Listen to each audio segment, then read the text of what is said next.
Hello there. I'm Timothy St. John McIntosh Pendergrass, Jingleheimer Schmidt St. Hubbins, the seventh. The effects have been concentrated on the groups that the do-gooders would most like to help. The people who have been hurt most by minimum wage laws are the blacks. I have often said that the most anti-Negro law on the books of this land is the minimum wage rate. And so I think the real answer to your question is that you must not judge a bottle solely by its label. You have to look at what's inside and see what the law or the measure produces. That's a problem in our community, man. Black man is in prison or dodging prison, and his kids suffer. It's the anger in the black man, the cycle of hate. Yeah, fellas, let me tell y'all right now, man. Y'all need to put her on the couch, you know. When your girl start touching your feet and asking all them questions and everything, you need to put her on the couch, okay?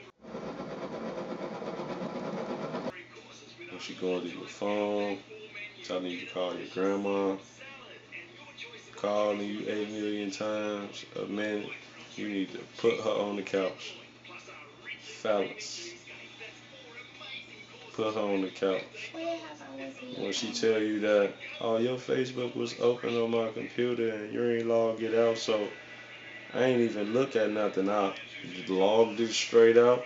You need to put her on the couch. Fellas, put her on the couch, man. Don't be when she throws a teddy bear at you in the middle of a video.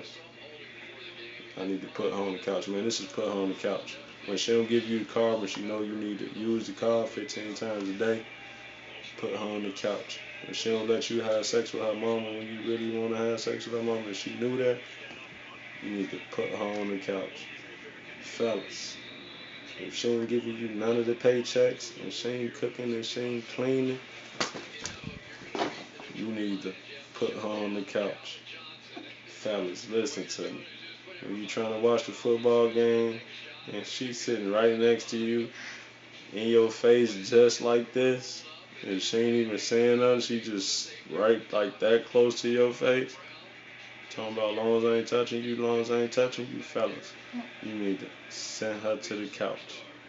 Y'all send these girls to the couch, man. Don't be letting them keep y'all up all night, man, you feel me?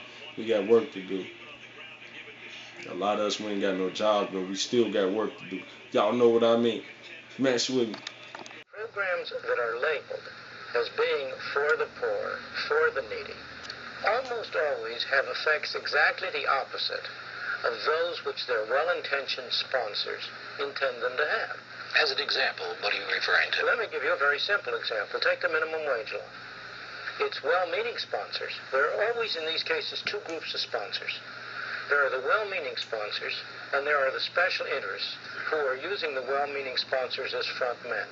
You almost always, when you have bad programs, have an unholy coalition of the do-gooders on the one hand and the special interests on the other. The minimum wage law is as clear a case as you could want. The special interests are, of course, the trade unions, the monopolistic craft trade unions in particular. The do-gooders believe that by passing a law saying that nobody shall get less than $2 an hour or $2.50 an hour or whatever the minimum wage is, you are helping poor people who need the money. You are doing nothing of the kind.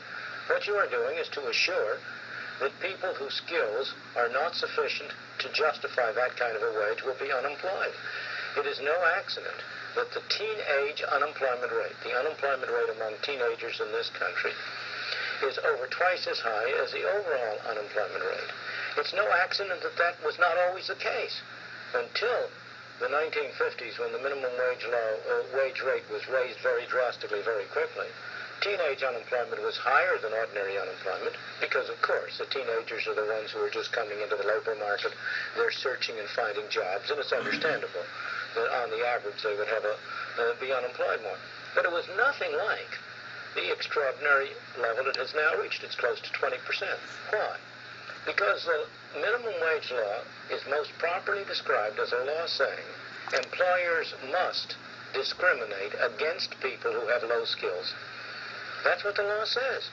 The law says here's a man who has a skill which would justify a wage rate of $1.50, $2 an hour. You may not employ him. It's illegal. Because if you employ him, you have to pay him $2.50. Well, what's the result? To employ him at $2.50,